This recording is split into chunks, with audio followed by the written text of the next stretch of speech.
जो कुछ गाजा में हो रहा है मेरे अजीज दोस्तों और बुजुर्गों, अपने सीनों पर हाथ रखकर सोचो।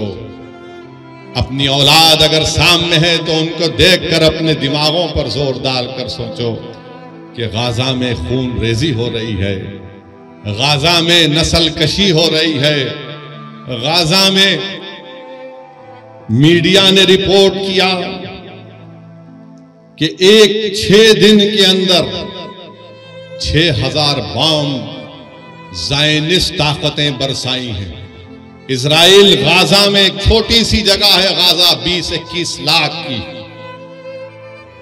6 दिन में 6000 बम गाजा पर गिराए गए हैं।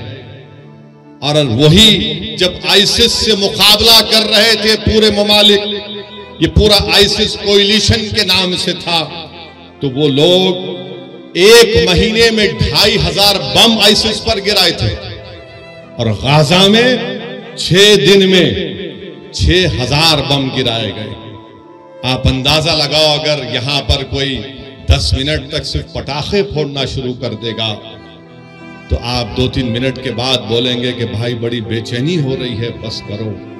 सोचो थोड़ी देर के लिए कि 6 दिन में 6000 बम ये जालिम इस्राएली हुकूमत गाजा पर बरसाती है। 6 दिन में 21 लाख की आबादी है, 10 लाख लोग बेघर हो चुके हैं, 10 लाख लोग बेघर हो चुके हैं। और वो जालिम हुकूमत कह रही है कि तुम अब नॉर्थ गाजा से साउथ गाजा की तरफ चले जाओ। लोग बसों में जा रहे थे तो कल बसों पर बम डाल दिया गया।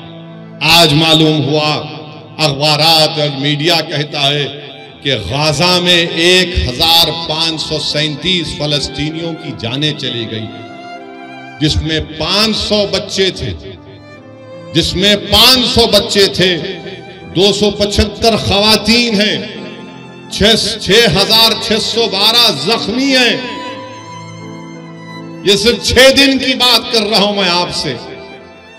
और ये दुनिया जो बड़ी ह्यूमन राइट्स की बात करती है, ये दुनिया जो बड़े फंडामेंटल राइट्स की बात करती है, हुकूक की बात करती है, आज ये बड़े बड़े ममालिक आज खामोश बैठे हैं, गूंगे हो चुके हैं, अंधे बन चुके हैं, बहरे बन चुके हैं।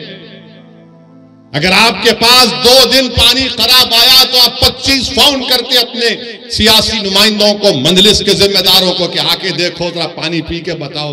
वहां पीने को पानी नहीं है मेरे भाई, खाने को खाना नहीं है गाजा के लोगों के पास, अस्पताल में दवाएं खत्म हो चुकी हैं, ऑक्सीजन तो दूर की बात। और ये जालिम, ये ज़ायनिस्ट लोग कहती हैं गाजा के लोगों से कि तुम नॉर्थ गाजा से निकलकर साउथ गाजा में चले जाओ। पूरी बिल्डिंगें बर्बाद, बेघर हो चुके हैं। हम नजारे देख रहे हैं कि 10-11 साल का बच्चा जख्मी है, बाप जख्मी है, बजाय बाप अपने बेटे को हिम्मत दिलाए 12 साल का बच्चा कह रहा है कि अब्बा रोना बंद करो, मैं अच्छा हूं। बिल्डिंग गिरी हुई है, बिल्डिंग के मलबे से लाशें निकल रही हैं, मासूम बच्चों को निकाला जा रहा है, मगर दुनिया खामोश है। दुनिया खामोश है जो बड़ी बड़ी बातें करते हैं ये दौलतमंद ममालिक, क्योंकि मरने वाला फलस्तीनी है। यकीनन जो तशद्दुद होगा, वायलेंस होगा, हम कंडेम करते हैं उसको, चाहे कोई भी करो, वायलेंस रास्ता नहीं है। मगर ये बताओ ये कौन से वायलेंस है? ये तो नस्ल कशी है, ये तो आप उनको खत्म कर रहे हैं, आप उनको बिल्कुल खत्म, सफ़े हस्ती से मिटाना चाहते हैं, जिसको अंग्रेजी में कहते हैं एथनिक क्लेंसिंग हो रहा है फलस्तीनियों का। आप, मैं बताना चाहूंगा आपको कि 2016 साल से गाजा में महासिरा है, 16 साल से। कोई बाहर जाना है तो उसको परमिशन, कोई अंदर आना है तो उसको इजाजत लेना पड़ता है। आपने देखा ना कोविड में क्या हुआ था, कोविड में क्या हुआ था कि कोविड में बगैर पास के नहीं कोई नहीं निकल सकता था।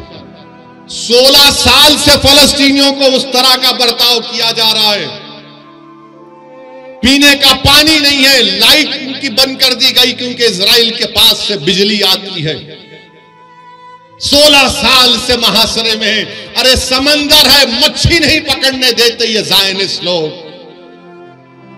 और उस 21 लाख में 50% आबादी 18 साल की, 20 साल के नौजवानों की है।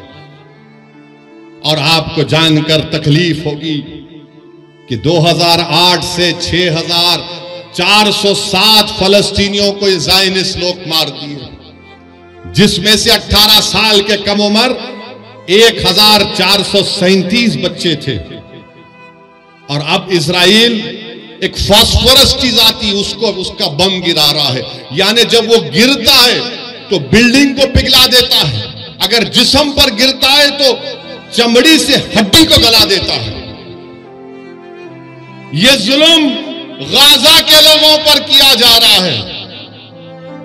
और अमेरिका, बर्तानिया, ये यूरोप, ये फ्रांस जो बड़ी बड़ी बातें करते हैं, आज गूंगे बनकर बैठे कि मासूम लोगों को, अरे 80 साल से लड़ रहे हैं अपनी फलस्तीन और मस्जिद अक्सा और बैतुल मुक़द्दस के लिए।